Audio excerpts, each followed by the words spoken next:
Come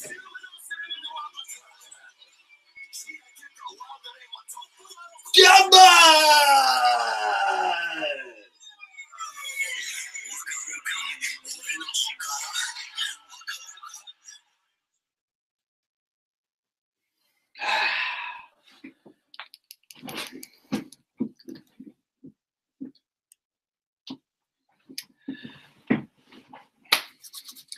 WWE superstars.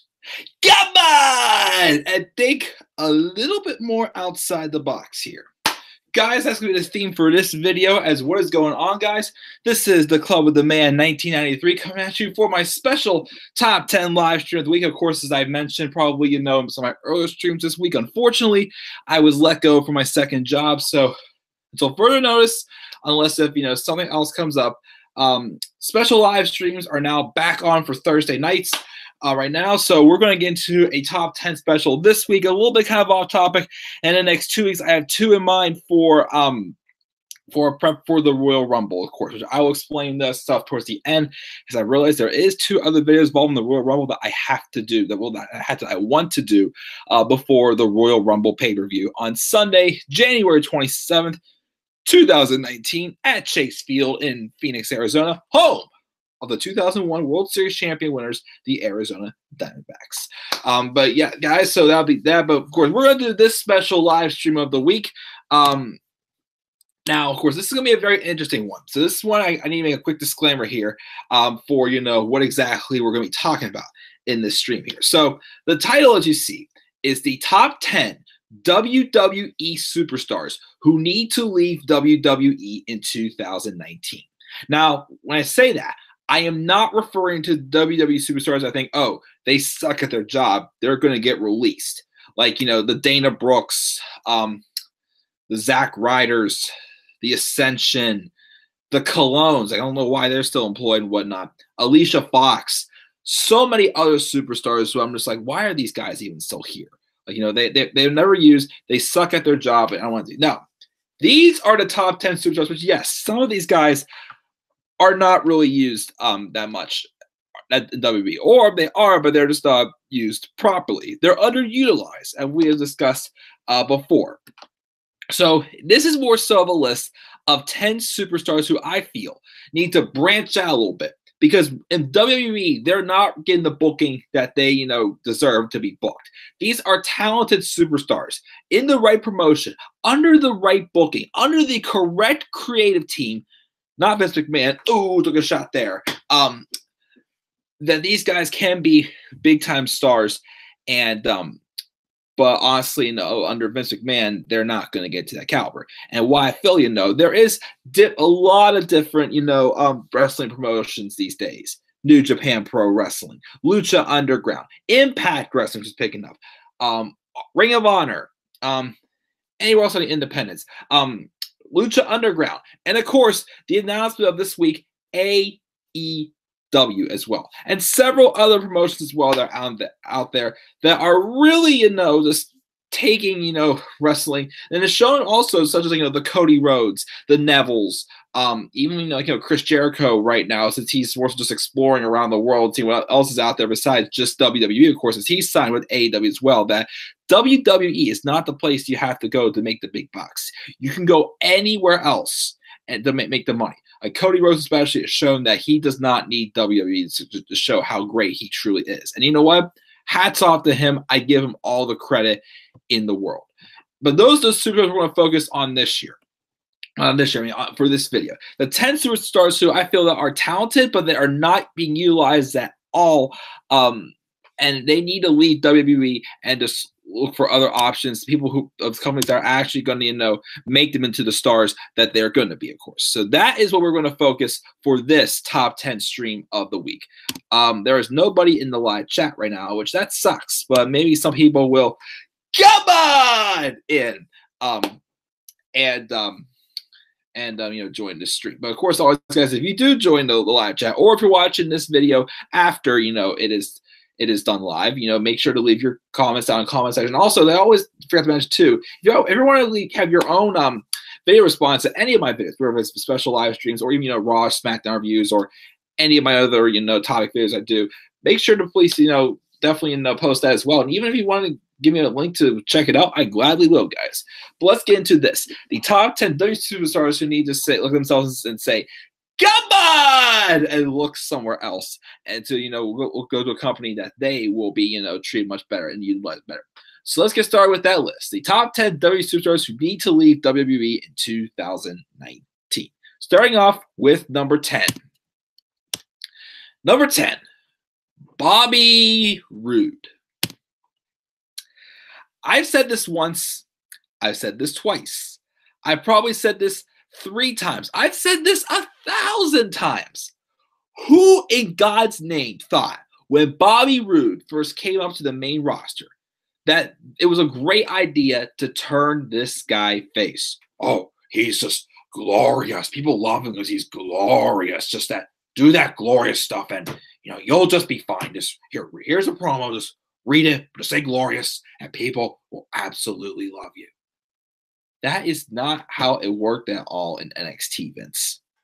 Bobby Roode in NXT was a rich, snobby, egotistical man who, yes, I'll be honest and say, never always put on, the greatest matches in the world. He's more of an old school style wrestler, but it's like he's pretty much The Miz. He's not the greatest in-ring performer, but on the microphone, he can be one of the best when given the right stuff. Even on the main roster, there was a couple times like around Money in the Bank, they were kind of teasing a little more like an edgier side with Bobby Roode. And when he has that edgier side to him, I think that is when he is at his best, believe it or not. Whether you love it or hate it, Bobby Roode, when he's edgier and more of a villain, is so much better as a heel. But they brought him up to the main roster. After a great year run in NXT, he had feuds with Andrade Cien Almas, Ty Dillinger. The feud with Ty Dillinger, I gotta say, was probably his best. He of course feuded with Shinsuke Nakamura for the NXT Championship. He had a brief feud with Cassius Ohno, and he feuded with Hideo Itami and Drew McIntyre, and also the Roderick Strong feud that he had also, and he put over Roderick Strong in great fashion for sure. In Bobby Roode's last match in NXT, and it was amazing. It was glorious.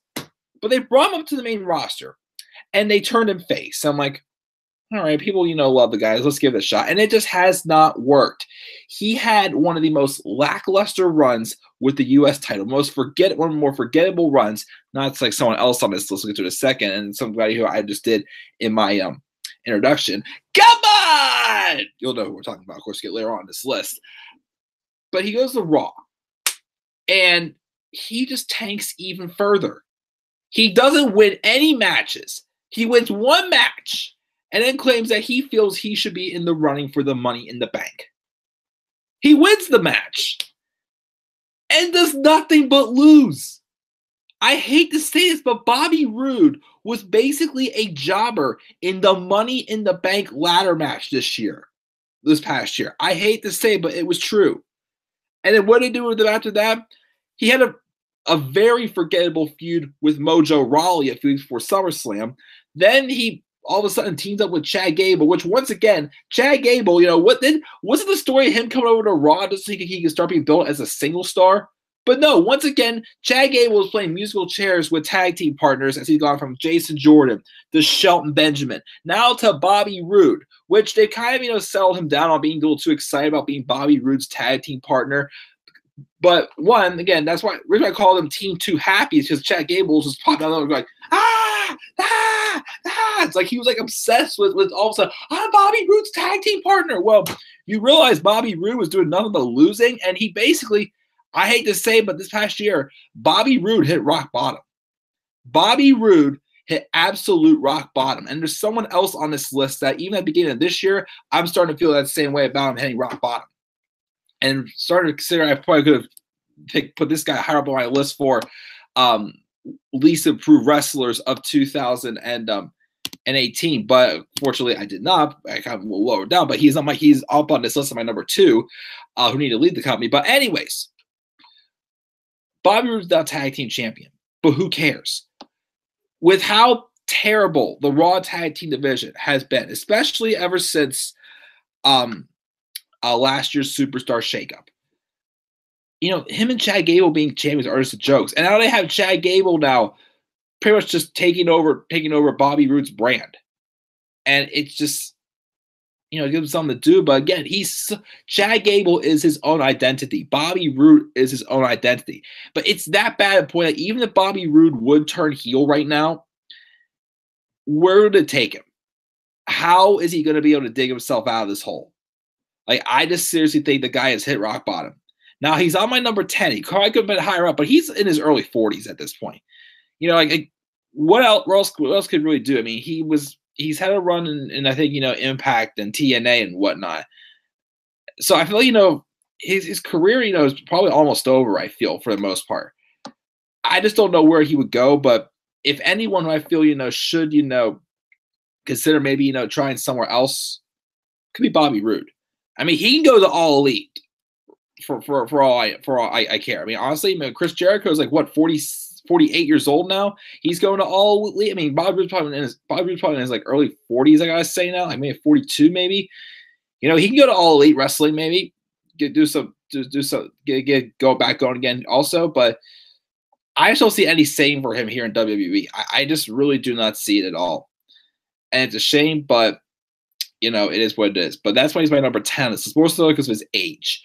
But Bobby Roode again definitely should go to somewhere, to consider looking somewhere else to be booked better for sure. But that's why Bobby Roode is my number 10 on this list. Number 9, Dolph Ziggler. Oh boy, Dolph Ziggler, the poor guy. When I was watching, you know, the WrestleManias, the SummerSlams, even the Royal Rumble matches, I saw, of course, a lot of promise for Dolph Ziggler the moment he first came into WWE. He had a really good match, I remember, at SummerSlam 2009, I believe it was, in the opening match against Rey Mysterio for the IC title. A really great match, showing how big of a star that Dolph Ziggler could have been. Dolph has, of course, been given his opportunities in the spotlight with, you know, a championship run, the Money in the Bank briefcase, even, you know, being one of Vicky Guerrero's clients with Jack Swagger. Dolph Ziggler always had a lot of promise to him. The problem is WWE just never had the faith in him. They thought he was too injury prone and whatnot. They gave him title reigns. He has like what 6 Intercontinental title reigns, a couple United States title reigns. I know at least one tag title reign is recently Drew McIntyre, and probably maybe another time I can't remember when, and 1 or 2 world title reigns also. But his title reigns have been so brief that he can have the title, a blink of an eye, it's gone. The title disappears. And it just makes it look like he was nothing but like a placeholder. It's just one of those, what do you call, paper champions once again. Like just recently also, you know, he had a run of the IC title this past year. But put it this way. If Dolph Ziggler was not paired up with Drew McIntyre to help Drew get his momentum going on the main roster again, how relevant would have Dolph Ziggler been this year? Because I feel, especially in 2017, at the beginning of the year when they first turned Dolph Ziggler heel, I thought they were on the right track making him a star again. But to me, it looked like that they only turned him heel just to give the actual reaction how people feel. Did anyone care anymore at that point about Dolph Ziggler? Because the fact that we all know WWE, you know, was never serious about making him a huge star. So that's what I felt happened there. And then, of course, he quit on SmackDown at the end of 2017 after winning the U.S. title the night before in a match that, again, why in the hell was he even in the match? He did nothing to earn his spot in that match. But then he drops it. Then he returns at the Rumble. Then he returns a few weeks later like nothing ever happened. I guess I heard rumors that, you know, they were still, you know, debating something with his contract. That could have been when he was done. But I at first thought he should have just left then. But instead they brought him back, put him on Raw, and kind of made him feel somewhat relevant against McIntyre. However, after a while, especially with the whole Dogs of War alliance, dear God, that was horrible. But obviously, Dolph Ziggler was just there at the time just to take the pin for instead of having McIntyre or Strowman take the pin there. And then they have this guy beat Kurt Angle clean and go on to be the runner-up in the whole Best in the World tournament at WWE Crown Jewel. And recently, they had Ziggler and McIntyre break up, which they still treat Ziggler like he's a heel. But at this point now, it's like he's where I thought he was supposed to be a year ago. He should be considering having his feet out the door at this point. Now, again, Dolph Ziggler, though, is almost 40. I think he's 30. I think he'll be 39 this year, I believe it was. That's why, again, like Bobby Roode, he's lower on this list. So I feel like, at some point, Dolph Ziggler has kind of done all he could do as well. I mean, he's had, like, how many title runs, of course, but how relevant have his title runs really been, though? That's the problem. So I think, he could still, at his age, he's still going to have a few years to run, like, New Japan or ROH, or he could even consider going to AEW. I mean, I think he should strongly consider at this point. Again, what else does he have really left to do? Again, the stuff with him and McIntyre is over, and if it wasn't for that, again, Dolph would not be that relevant at all this year. He would just be, a low carder on main event, probably, in my opinion. But definitely one of the most underutilized wrestlers in the past 10, 15 years for sure. I think the guy, should consider, again, just trying to do somewhere else. Somewhere fresh. But, of course, he's one guy that I know WWE knows if he left WWE and went somewhere else, it would draw a lot of attention to that brand. Which is why they panic, bribe him all the money, give them the push, and then once things start slowing down, yeah, it's just right back to where he started. And that's how it feels right now, 1 year later, after feeling he should have left probably a year ago. Was not the case, though. I mean, I really thought also he was going to leave in 2016 when they had that career versus title match, which, was awesome, an awesome match, an awesome moment for Dolph's career. But then right before Survivor Series, they took the title right off and put it back on the Miz, which I still thought was goofy. Like, he won, but then he just lost it right back. It just, I don't know. I just found that weird. Who knows? It's probably Road Dogg's idea. Who the heck knows? But, yeah, Dolph Ziggler, he's almost 40. But I still think he has something left in the tank if he's given the right opportunities for sure. But I feel his run with WWE is hitting the end, hitting the dead end. And I feel, he needs to just step 2 feet out the door and check out other promotions as well. So that's why I feel Dolph Ziggler should be another person who should consider leaving WWE in 2019 at my number 9. Number 8. Luke Gallows and Carl Anderson, The Club. One of the biggest thumbs down I got to give from the return of the draft is the booking of Gallows and Anderson. They first came in, obviously just picking up where they left off from their time in New Japan. A dominating kick-ass duo who was just looking to take over the company. They went after the likes of the Usos. And they were trying to get, the attention of their former buddy, AJ Styles. Now, Styles kept saying, I have nothing to do with the club, coming out here and attacking Roman or any of his friends or family. But, when the tough times came, he did, accept, the club's, alliance. But then, of course, it led to Styles for, like, briefly, just saying no, thank you, like go away, guys. But to then him and them reuniting and going on to beat up John Cena, as we always say. But then it was going good. But then for some reason, they split after they split them up at when the draft first came around. And then this past year also, at the beginning of 2018, they had Balor and Gallows there to kind of team up and be the WWE's version of the Balor Club. And what happened? They split them up once again. I mean, they did the right move moving the club to SmackDown, but they could have moved Balor over to SmackDown also, but not yet. But I feel needs to happen this year, Balor going to SmackDown. My opinion, though, honest opinion, what I honestly think they should do. But again, a big problem I feel with a lot of downfall with a lot of WWE superstars, especially when they're under Vince McMahon's control. Vince is stuck on this one word that starts with a C that I know, like, I enjoy watching on TV. I'm sure, a lot of you enjoy watching on TV. You guys go to see guys like, Jeff Dunham, Jerry Seinfeld, I don't know who's another good one to talk about. Larry David. So many great comedians out there. You want comedy. Okay, cool. There are some people in WWE that are meant for comedy for sure. But not everyone is. And the WWE has gone out of their way to try to pin a comedy aspect on pretty much almost every single one of their wrestlers, and it don't usually work. Just ask Authors of Pain with A.O.P. Drake Maverick pissed himself. You're in. It's just absolutely disgusting. When was the downfall of the club for real? I would say the true downfall for the club was starting at the 2016 SummerSlam. Because that build-up was them taking out. Here's the thing. The way the story was going, I really thought that this was a time they were considering splitting up the New Day. They had Gallows and Anderson pretty much take out Big E.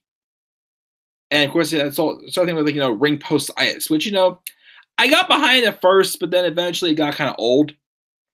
But then when the match is pretty much set for Big E just to come out and save them from, losing the match, I'm just like, that was a waste. And then they started doing the stuff with, the retirement home stuff with the Dudley Boys when they retired, which that stuff was awful.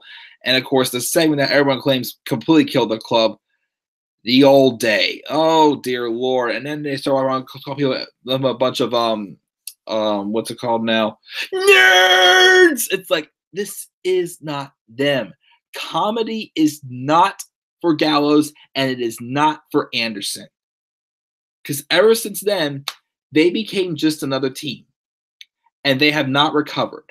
And yes, they put the tag titles on them at the 2017 Royal Rumble pay-per-view in a match with The Bar that featured 2 referees because of a miscue in one match. We've had how many miscues in one match? And when was the last time we really had to have 2 referees besides, the clusterfuck of Nakamura and Orton against Owens and Zayn at Clash of Champions 2017 with Bryan and Shane being referees? That was a terrible, god-awful match there. But anyways, getting back on track with this one. So they won the tag titles then. But then what did they do until WrestleMania? They were having 2-on-1 handicap matches with Roman Reigns just being fed to him.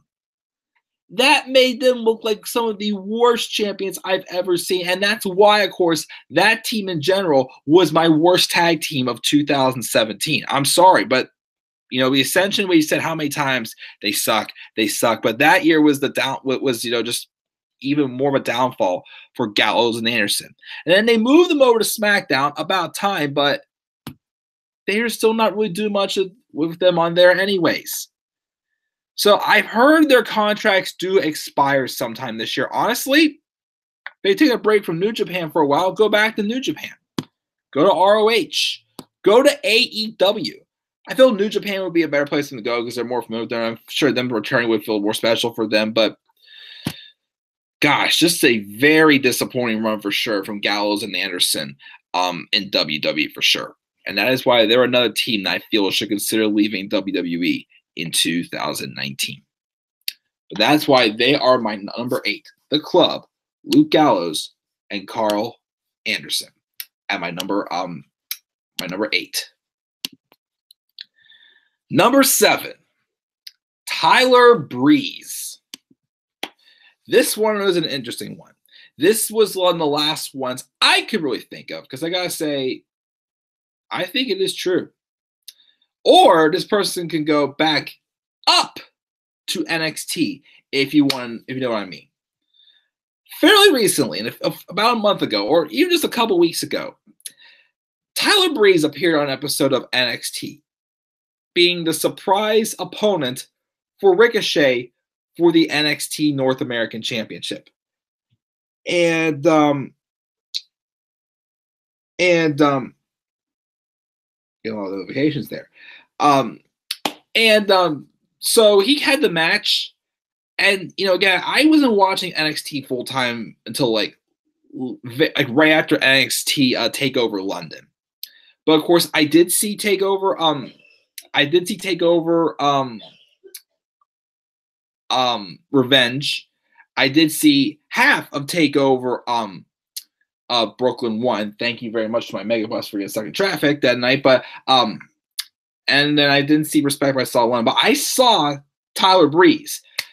And seeing the match he had with Ricochet just reminded me, how big of a star this guy was. And if WWE gave him the opportunities, like he can be, a strong mid-card wrestler on the main roster, going for the IC or US titles. Like I really think he could have done so. World champion, maybe not, but definitely a great mid-card wrestler, serious in the mid-cards for sure. They brought him up. He had a feud with Dolph Ziggler. He was briefly with Summer Rae, and then he just went nowhere. He was then teamed with Fandango, which one of the laziest names ever, Breezango. Like, oh, how long did it take to think of that name, for crying out loud? But then they got a little bit interesting in 2017 with the Fashion Files. But then as soon as their segment ended at Battleground, I'm like, I'm done with them.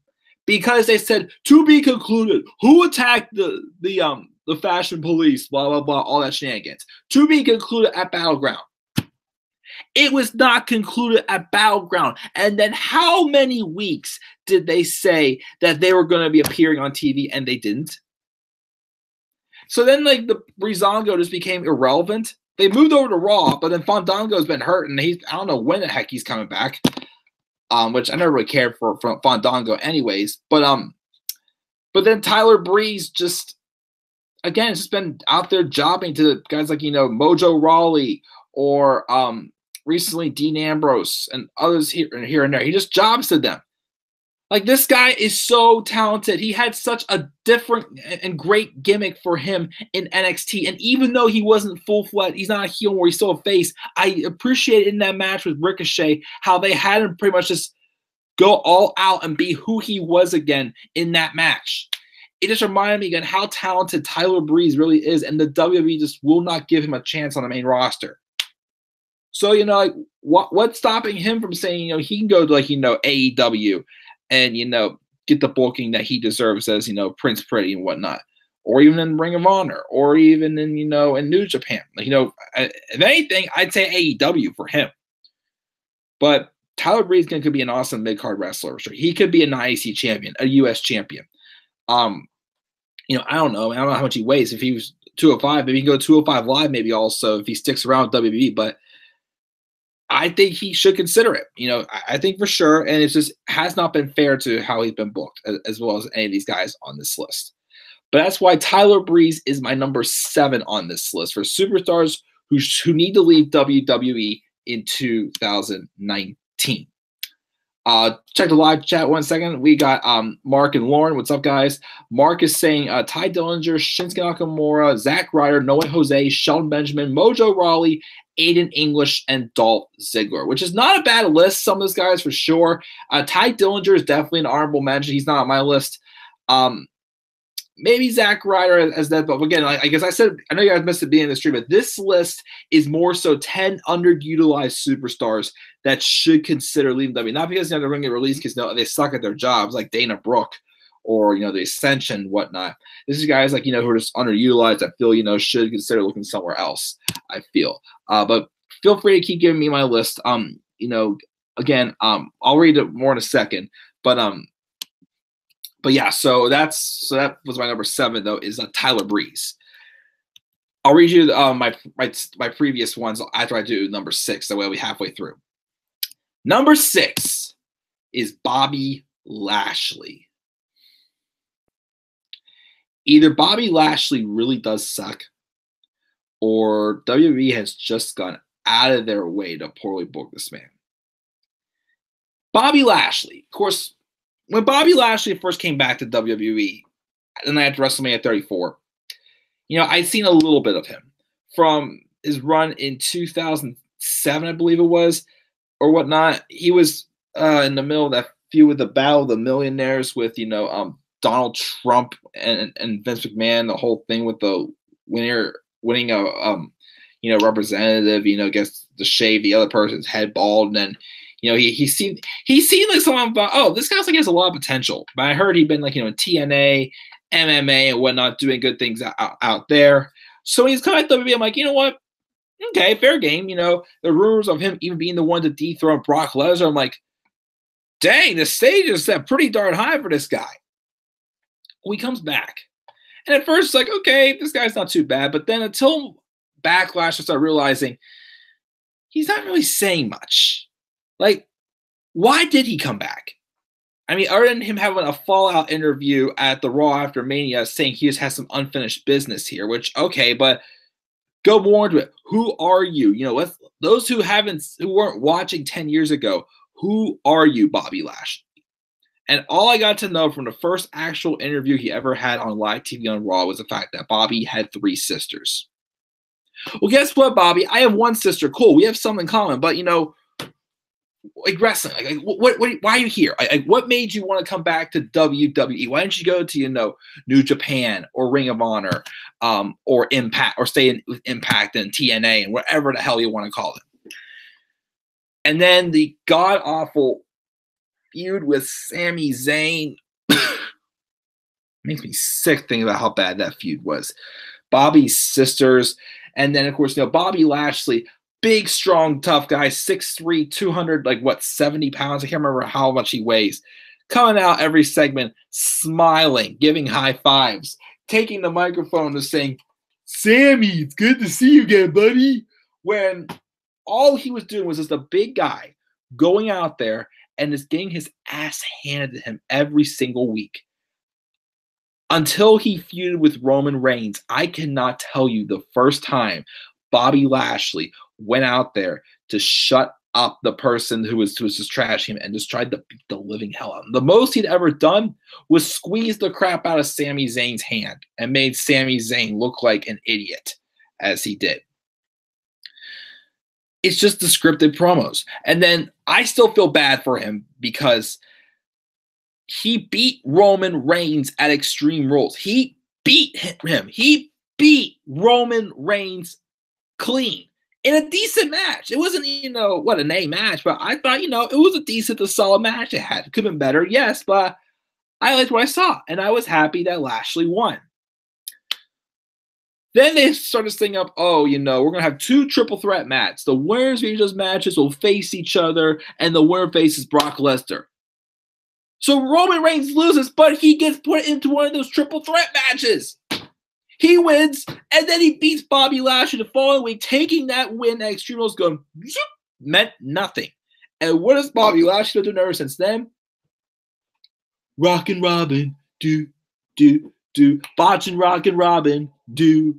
To just having a pointless tag match at Super Showdown with Cena against Owens and Owens and Elias, to then just turning heel, which I thought was a great idea, and having him have like a hype man Leo Rush. But again, all the guy ever does is goes out there, shows off his muscles and his ass. And this past week on Raw, when him and Rollins were brawling before the show, when he literally beat the shit out of Rollins in his Falls Count Anywhere match with Ambrose, and even the post-match thing where he just put Rollins through a tables kind of felt a little unnecessary. It was just, okay, a table spot, but it's like, okay, it just did just because they wanted a table spot. Like I wasn't a fan of the table spot, but just again, when Bobby Lashley is literally just going out there and just being a killer, I can get behind that Bobby Lashley. Like, that's the Bobby Lashley I enjoy, not the slow moving, Sammy, it's good to see you again, buddy. That Lashley, it's awful. And I just don't know. I wouldn't be so shocked for this if this guy wanted to leave at some point. If Bobby Lashley does not get any better booking over the next several months, he's got to go. He's got to go. He can go to I feel maybe, like MMA or, even if you want to go back to Impact, would be more suited for him. I mean, maybe he could do All Elite Wrestling. Maybe I don't see him being a New Japan or ROH guy, but I just think, he's just getting the big time short end of the stick with his booking in WWE. It's just a shame. It's that, or he really does suck. But if he was that, people keep telling me he was a great heel in like TNA and whatnot. Well, if TNA can do it, I'm pretty darn sure WWE can do it as well. They just got to actually try to book this guy like a badass. Try. He should have been the one that, if they were not going to give Roman Reigns a title at WrestleMania, they should have Bobby Lashley dethrone Brock Lesnar at SummerSlam. They should have. I don't know why they didn't go that route. Just all around god-awful booking, and I'm pretty sure he'd be booked much better under someone else's own terms. But that's my number 6 for top 10 WWE superstars who need to leave in 2019. But of course, let me read my list one more time, and I'll check the live chat before we get to the second half of my list. So number 10, Bobby Roode. Number 9 is Dolph Ziggler. Number 8 is Gallows and Anderson, The Club. Number 7 is Tyler Breeze. Number 6 is Bobby Lashley. Let's check the live chat and see what's going on. Let's see here. So again, Mark said Dillinger, which I agree. Nakamura, maybe see him soon. Zack Ryder, maybe, or he probably could be just released. No Way Jose. I don't think No Way Jose should ever come to the main roster. I just don't see him succeed on the main roster at all. Shelton Benjamin, I think more so Shelton Benjamin just may be done with wrestling in general, I feel. Mojo Rawley, underutilized for sure, I feel. Aiden English, don't see much for him, so yeah, I'd say so. And Dolph Ziggler, yes, definitely. Lauren's list, Nakamura, yes. Rusev, I think so. Dillinger, yes. Bailey, yes. Breeze, yes. Tamina, she needs to just go. Bobby Roode, yes. Revival, yes. English release. Iconics, give them a little more time, I gotta say, for Iconics. But if eventually if they don't get anything good going for them this year, then probably yes. Jay, he says his top 10, no particular order of who should leave WWE. Again, as I said before, guys, this is a list of like, superstars who are talented that I think should leave the go, like, see other, this for other options. There's other superstars who I think they just absolutely suck, and I'm just like, go away. I don't ever want to see you again. That's Tamina, of course, for one of them. Jay's top 10 are The Club, The Revival, Nakamura, Ziggler, Breeze, Rusev, Dillinger, Zack Ryder, Finn Balor, which I feel if Finn Balor does not get a serious push this year, then I definitely would say in 2020, yes. By giving him one more chance for this year, I'd say for Finn Balor. And Jinder Mahal, only Jinder because he hates with a burning passion. Oh, don't we all hate him with a burning passion? Apollo Crews, I'd say so too. Lashley, yeah, Jinder for sure. No Way Jose, Chad Gable, which are also good picks as well. Nia, get her out. Nia sucks. Yeah. Yeah. I can't stand Nia anymore. I'm sorry, I just can't. What about Vince? I would love it to be Vince. Zack Ryder and Mojo and Slayer too. Yes, Alicia Fox can go because I can't stand her.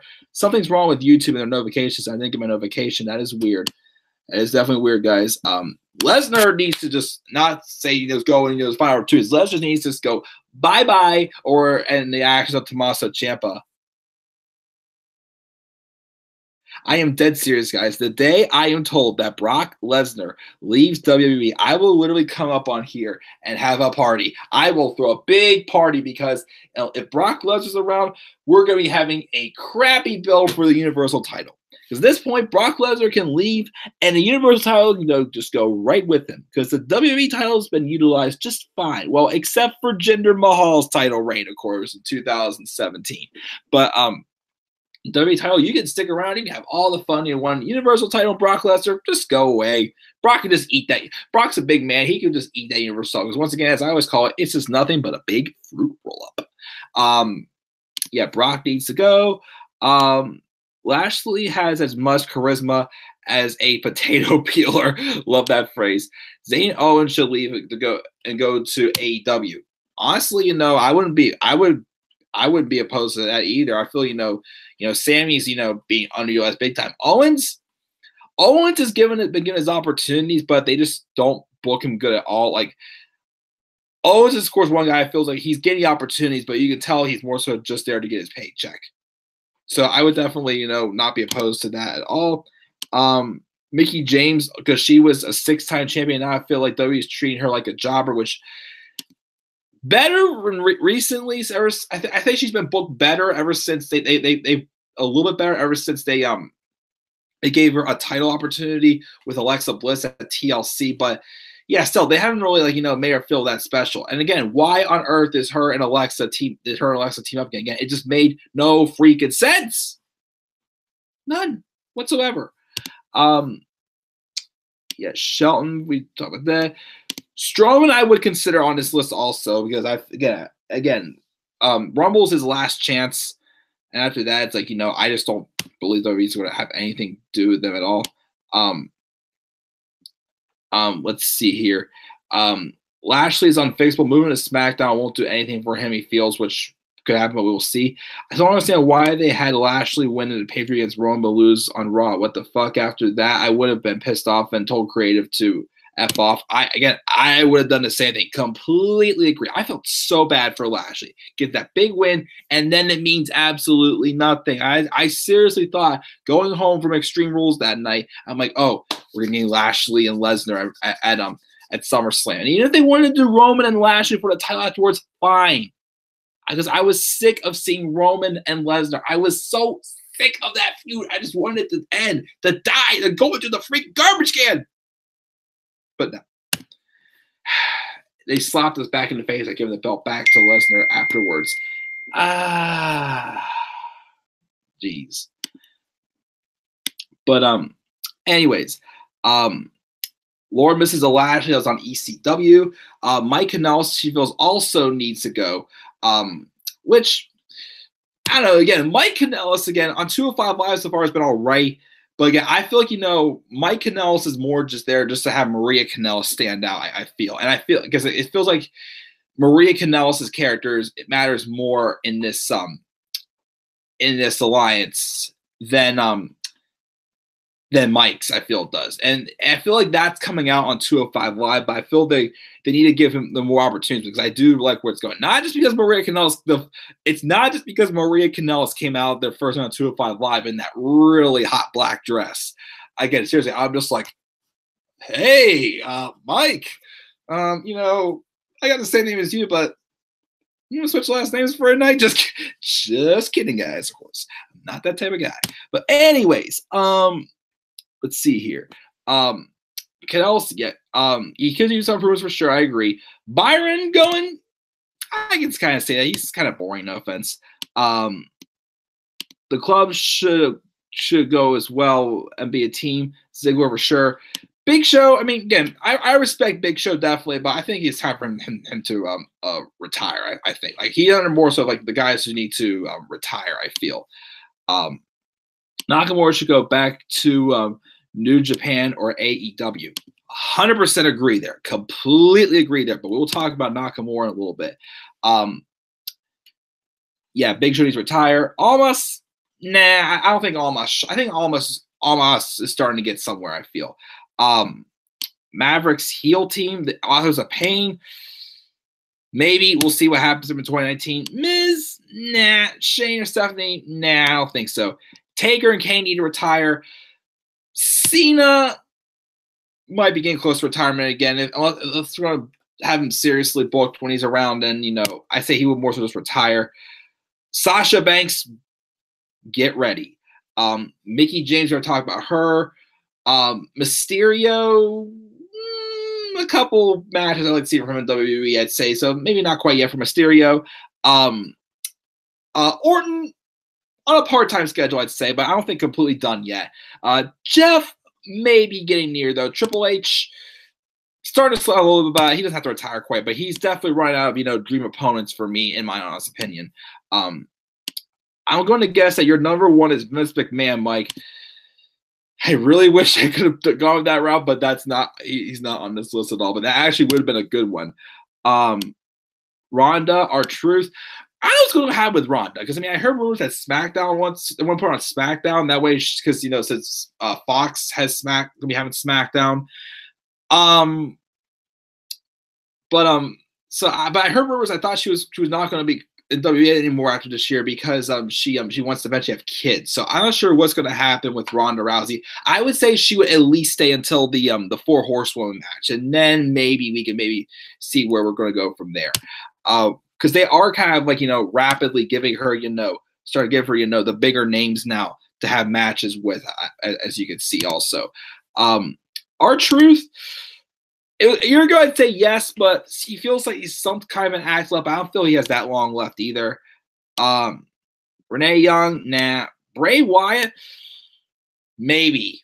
I will not deny. Maybe Bray Wyatt could consider going also because he's just not being used at all.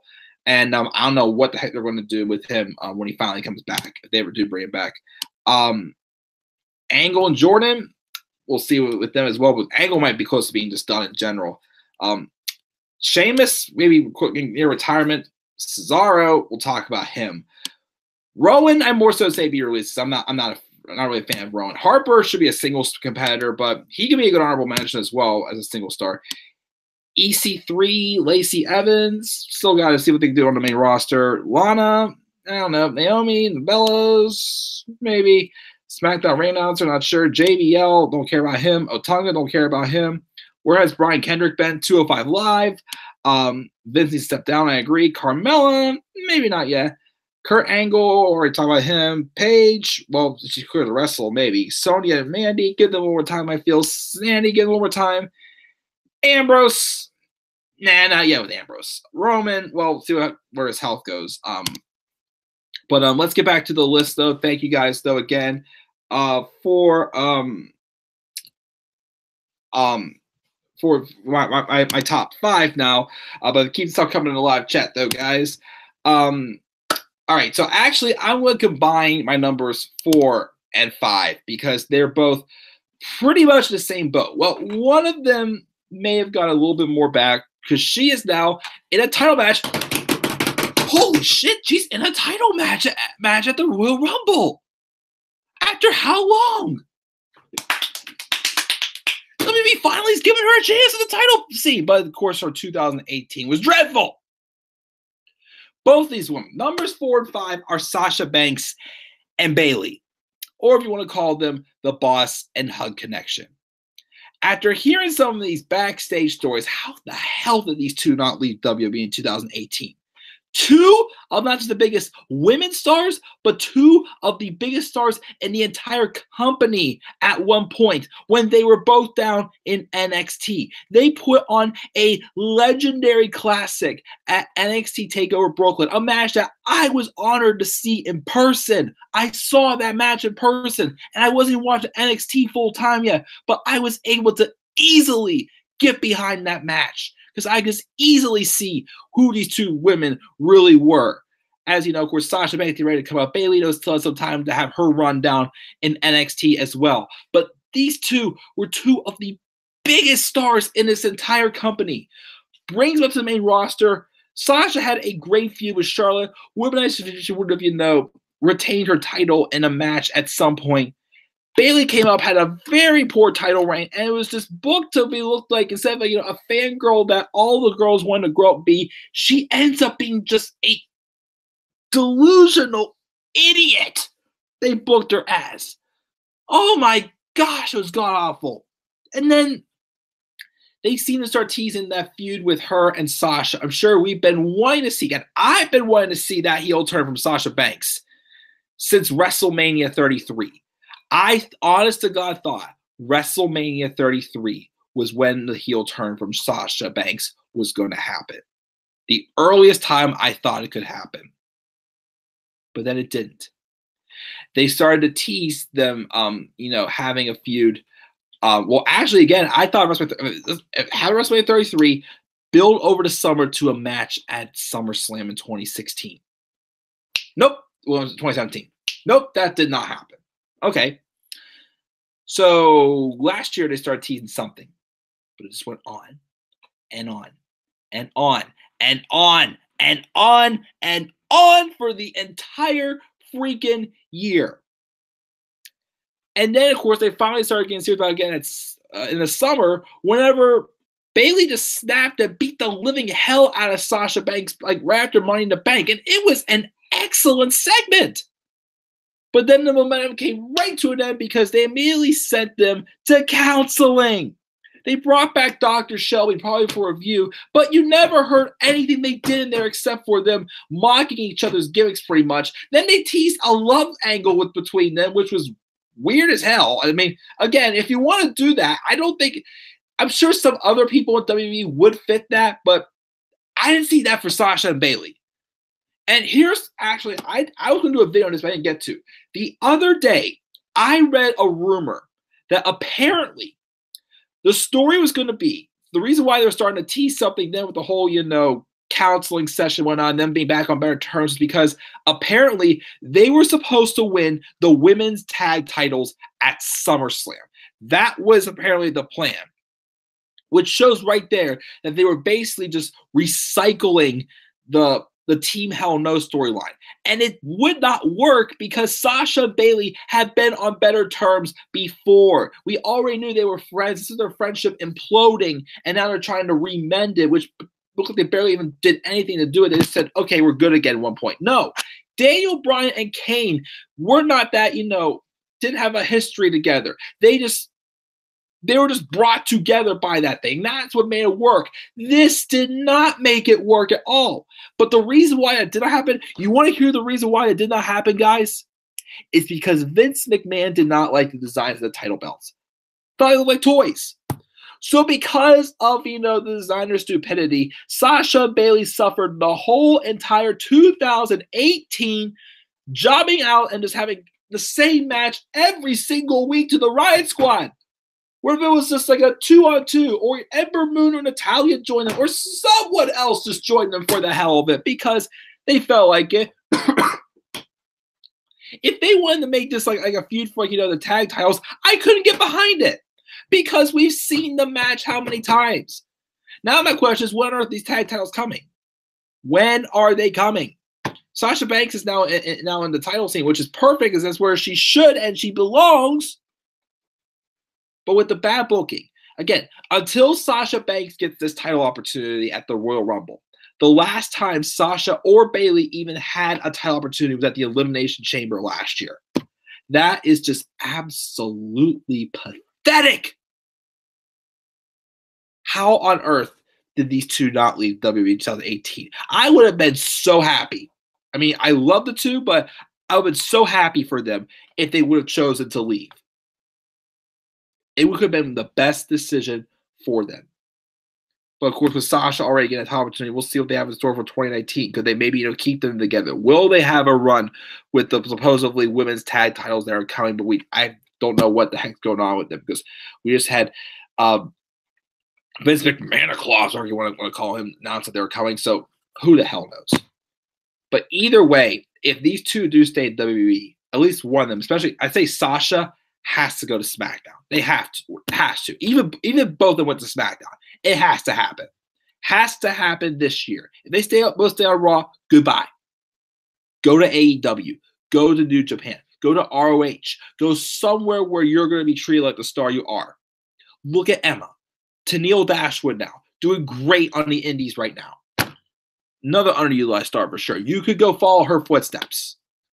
And WWE will beg for you to come back. They tried to get Cody Rhodes back, but he turned it down. Good for you, Cody. Good for you. But of all the superstars on this list, I'd say these two were the ones that pisses me off the most because these two should have been, icons by now for WWE. And now they just don't feel that special anymore. And it's sad. Maybe again this year with Ronda Rousey, with Sasha Banks will help her, get the fire back going again. Who knows? As far as the heel turn goes, I don't have any hope for a Sasha Banks heel turn at this point. I don't think either one of them are turning at any time at this point. Now, I mean, if it happens, cool. Again, if Bayley would turn heel, I'd be open to give it a try. Again, I still feel Sasha needs it more, but I'd be completely open for a Bayley heel turn. But I don't know. But that's why they're my numbers 4 and 5. Sasha Banks and Bayley on my list. Number 3, The Revival. especially the recent booking, I have ranted about so many times on this channel. I'm sure you all are sick and tired of me ranting about it, but I'm going to go on about it again. The Revival came up from NXT. And as I always mention, what I love about the Revival in NXT, they didn't do anything big and fancy in the ring. The whole philosophy of no flips, just fists. But I got behind them because they were smart. They had great psychology, and they were smart with outsmarting their opponents. Not just doing the simple, little, distraction this, distraction that. No, they actually looked like a smart tag team that had a game plan to win matches. And they looked like legitimate winners and tough to beat. And that's what made their matches so good, especially with the likes of American Alpha or even Enzo and Cass. Or, of course, the best ones they probably had were the ones with Johnny Gargano and Tommaso Ciampa, especially their match at TakeOver Toronto in 2016. An unreal 2 out of 3 falls match, it was for sure. And even in the triple threat at TakeOver Orlando with the Revival, Authors of Pain, and DIY. That was another unbelievable match. Again, that was my tag match of the year for 2018. Or 2017, my fault. That match. It came to the main roster. Looked like they were going to be off to a good start, but then they got injured. Well, one of them got injured. And they looked like they were going to be in some type of feud for SummerSlam that year with the club and gosh, I can't remember who the other team was involved. It was supposed to be it looked like it was like a triple threat contenders. Number one contenders match is going to be happening at SummerSlam or some point. And then the other one got hurt. They brought them back, and I feared for this, but it happened. What happened? At Raw 25, the exact same thing that happened on Old School Raw in 2015, The Ascension, happened to them. It all ended in 2015 whenever Mr. Oh, you didn't know? Your ass better block, somebody said. So we got the thoroughbreds and the racehorses here. But I just got one question. Who invited the jackasses? And it was downhill and goodbye to the Ascension from there. The same exact thing happened because the Revival basically got buried to the club and D-Generation X. And there's been no turning back ever since. And in the recent bookings as well, for sure. How many times have they made the Revival feel like the baby faces? Lucha House Party had the Lucha House rules, the Lucha things. I dropped my phone on the floor. Advantage put on them because of, and then once again, it made no sense because we had a heel general manager at the time. So they got that advantage, it made no sense. And they're still kind of doing it now on 205 Live, which is why them and Leo Rush are feuding now on 205 Live. And then just recently also with them getting screwed in their tag matches against Rude and Gable. Aren't they supposed to be the heels? We're supposed to hate them. Now it just looks like that Vince is just making fun of them. It looks like that Vince just literally just going out of their way to pickpocket and make fun of them. That's why, AEW is opening up now. Well, Dash, Dawson, go there now. You guys are two very talented guys again who doesn't have the fanciest philosophy in the world, but it's some stuff that stood out to some typical old school wrestling that you guys made look excellent down at NXT. And if you go to AEW, you guys would definitely be given that opportunity there. Again, you'll be so great that WWE will be begging you to come back, begging you. And if you're smart, you'll say, screw you. I'm sorry, screw you. Just like Becky Lynch said. I gotta use that GIF. I haven't used that GIF a while on Twitter. But say, screw you. You guys missed out. Your loss. It's just like, a breakup.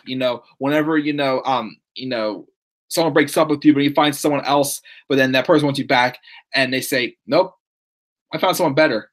Your loss. Screw you. For sure. The Revival, definitely go to AEW. Go to AEW, and seriously, I will check out AEW if there is any way to check it out. If some of these guys go, Neville's there, Cody Rhodes, Chris Jericho, probably Kenny Omega also. If I ever have a chance, I will check out AEW and see how it is. But yeah, the Revival definitely up here on this list at my number 3. let's get to the top 2. Number 2, Shinsuke Nakamura. So I think when I talked about my least improved wrestlers and my best of best, Nakamura was my number 6 on this list, I believe. Let me tell you something. Especially within the past couple weeks, I'm really starting to feel I should put him even higher on this list. Think about this. Think about this. Shinsuke Nakamura came in to NXT, his first night, NXT TakeOver Dallas in 2016, had a match of the year candidate with Sami Zayn. And it was one of those matches where if you did not know who Shinsuke Nakamura was that night, you sure as hell knew him by the end of that match. They brought him in and they immediately made him into a god. A god, the king of strong style, not the artist known as Shinsuke Nakamura, the king of strong style. A guy who had a ton of potential to be a mega star on the main roster. And what was great about his booking in NXT is that he was treated like he was something else. He was the Japanese Brock Lesnar. Well, that's kind of insulting because Shinsuke actually did show up, but he didn't need to have tag matches. I believe on top of my head, Shinsuke only had one tag match I could think of in NXT. And that was a match where Austin Aries was able to choose his opponent, and he chose Nakamura. And I think they took on a team of Tino Sabatelli and Riddick Moss. That was the only time Nakamura was ever in a tag match because he was treated as his own self and he felt special. That's why, he eventually, in my opinion, became qualified to eventually be champion because he beat the likes of, Sami Zayn or, he also worked with, Ty Dillinger, Elias, Alex Riley in Riley's last match, I remember, Austin Aries. And, of course, he wanted to prove that he deserved to be champion, but in order to do that, he needed to beat one man, and that was his good friend Finn Balor. Him and Balor had a great match in NXT. If they're booked right, those two could have a WrestleMania main event for sure. Balor and Nakamura. I can guarantee you, if booked right, those two would tear down the house in the main event of WrestleMania in a match. His matches with Joe could have been better, but they were still not too bad. Of course, the booking for the second one I thought was better. But when it comes to main roster, what do they do like they do with all, foreign superstars? They make them to a laughing stock. And that all, here's what went wrong. The feud with Ziggler, not bad. He was in Money in the Bank. Okay, gave him something to do, but, get a chance for him to, be in there with some of the big boys. And then he had a feud with Baron Corbin, which I feel was just the wrong time for those two to be colliding because, Corbin needed the momentum with the Money in the Bank briefcase, but Nakamura still needed momentum with being a new star. Then he feuded with Jinder Mahal for the title. He lost twice to Jinder Mahal. Shinsuke Nakamura, who was a god in NXT just 1 year earlier, lost twice to Jinder Mahal like he was nothing. And then after that, what did he do? He just went on to be in tag matches with Randy Orton all the time.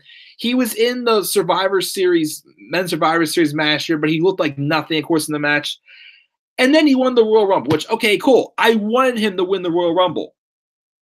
But I will go as far as saying this, they did not book him after that like he was a serious contender for that championship of Mania.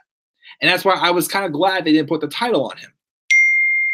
They turned him heel, which I was like, okay, out of the blue, but we'll see. At first, I'm like, this isn't too bad. He's looking dangerous, but he lost a few with Nakamura. I'm like, okay. I mean, he lost a few with Styles, not to himself. With Styles, I'm like, okay, whatever. We'll try to build him up again. But nope, they did with everyone who loses in the main event title picture. They demote them down to the mid-card title picture and just give them a consolation prize. He did absolutely nothing with that U.S. title for months.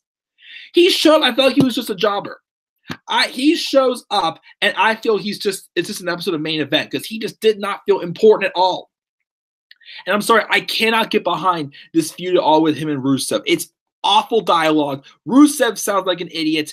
Nakamura sounds like an idiot saying, Rusev is a total diva. And just, Made a complete mockery out of him. This guy was a god in New Japan. He was a god in NXT.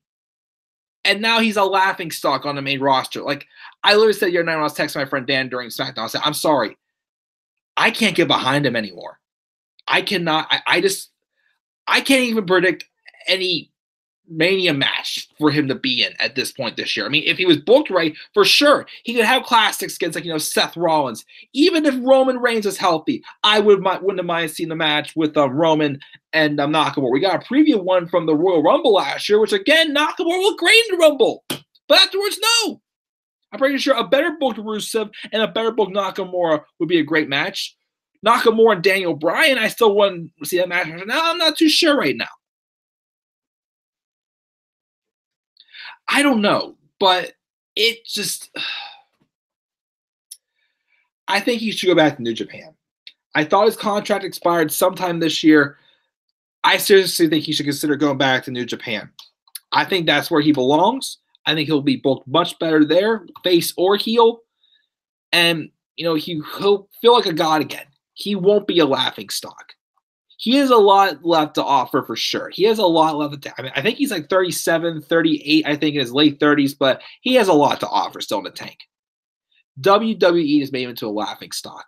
It pretty much just made him, like, a mockery out of him, especially again with the segments with Jinder Mahal making fun of Shinsuke's facial expressions. It's just awful. It's just absolutely awful. Definitely a close pick for my number one. But there's someone else I got to give my number one to. And let's do that right now. And my number one for top 10 wrestlers who need to leave WWE in 2019 is, drumroll please,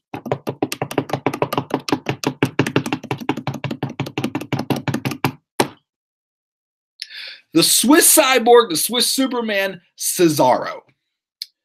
So, Cesaro, let's talk about Cesaro. He had a run with the U.S. title. Okay. He had a run as a Paul Heyman guy after winning the Andre the Giant Memorial Battle, the first ever Andre the Giant Memorial Battle Royal. At the time, I thought that was like a big moment for Cesaro. Like, again, WrestleMania 30 was excellent. That was even the match I actually enjoyed. Like, I'll even go back and watch it again and say that was a fun battle royale to watch. Putting over Cesaro like that. Breaking off with Jack Swagger on the pre-show. Then making a Paul Heyman guy I thought was an excellent idea. But then, of course, they got RVD involved in the feud with him and Swagger, which I'm like, okay, what was the point of that? And then afterwards, it was kind of downhill from there.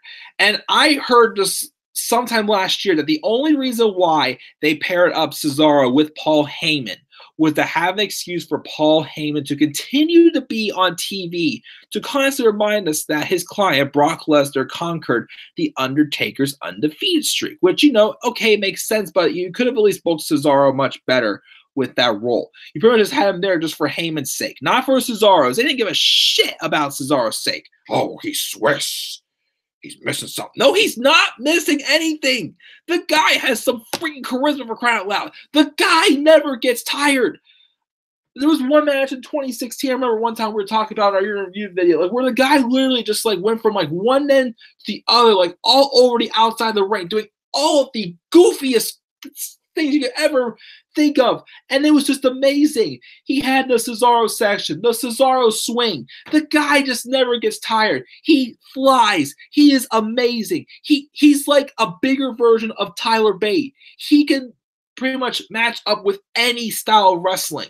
If it was 2014, I'd be begging for a match with him and Brock Lesnar, which should have happened, but now I don't even want to see that match because I don't even give a shit about Brock Lesnar at this point. This is a guy that should have been a main eventer. But what have they done? They've reduced him to what they called him the other night on SmackDown, a tag team specialist. And yes, I can say the run with Sheamus has been a success for the two of their careers, for sure. Cesaro, though, could have been so much bigger. He could have had a run with the IC title at some point. He could have been a world champion. This is a guy that can main event WrestleMania. He seriously is that talented. I love the guy.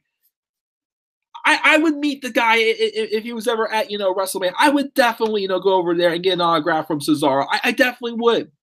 The guy is unreal. He can adapt to any style of wrestling. The guy never gets tired. And you say he had no charisma. When he first came back in 2016 as a single, 2016 was his best run as a single star, I gotta say. He just really turned it up a notch big time. Even in 2015, give him the credit there. He had 2 great U.S. Open Challenge matches with John Cena. By far, in my opinion, the 2 best ones out of all the matches in that run with Cena as U.S. champion, which once again, props to Cena for really, even though he beat them all, he made those stars feel like there was something special in that run for the U.S. title. The worst match he had in that U.S. title run was his match with Del Rio. That was awful. But Cesaro, for crying out loud, this guy again should have been world champion.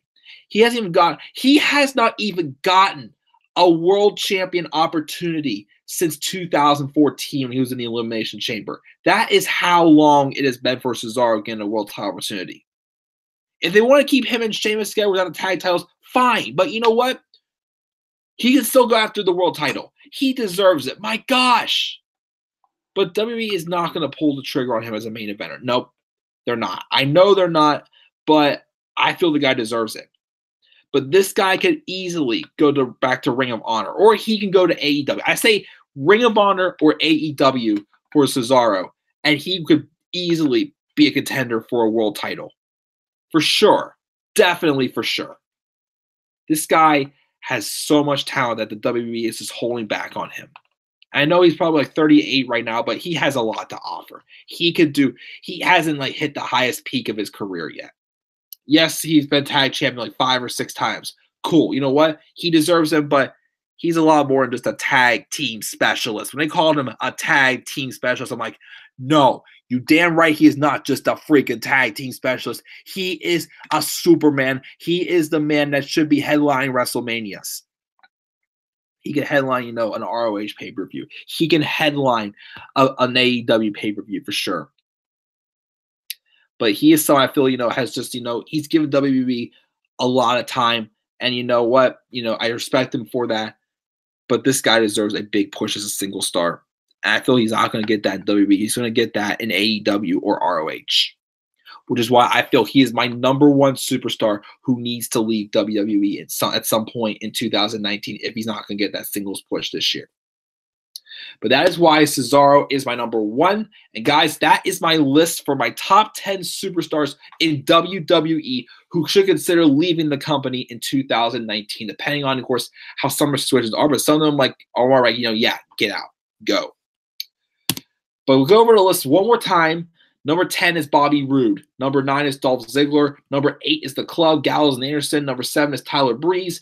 Number 6 is Bobby Lashley. Number 5 is Bayley. Number 4 is Sasha. Number 3 is The Revival. Number 2 is Shinsuke Nakamura. And number 1 is Cesaro. I will check the live chat, and I'll get the plugs for everything up and coming for next week and even the rest of this week, as we have hopefully something happening tomorrow. Hopefully it will happen. I hope it does. I really can't wait for the stream.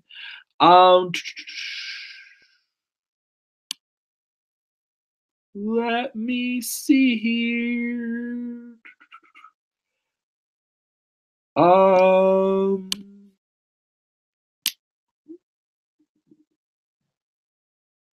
Let me see here. I think we're right here.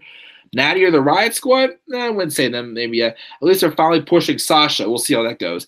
Bayley was off when she debuted on the main roster. Once again, it was not her fault. Their matches was lit as fuck on NXT. Best match I've seen in a while for sure.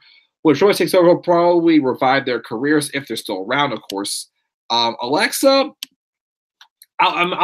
if she comes back from injury, let's see what happens. Corbin probably could have booked better. Or to say, Itsy Bitsy Balor, but maybe we'll see. So the fact that Bayley and Sasha are now a team. Sorry, guys, but I do. Which again from the booking, my goodness, yes, for sure. I definitely agree. I hate that they're still a team because they should be more than just a tag team. They are mega. They could be mega stars if they were in NXT. Elias, maybe, not sure.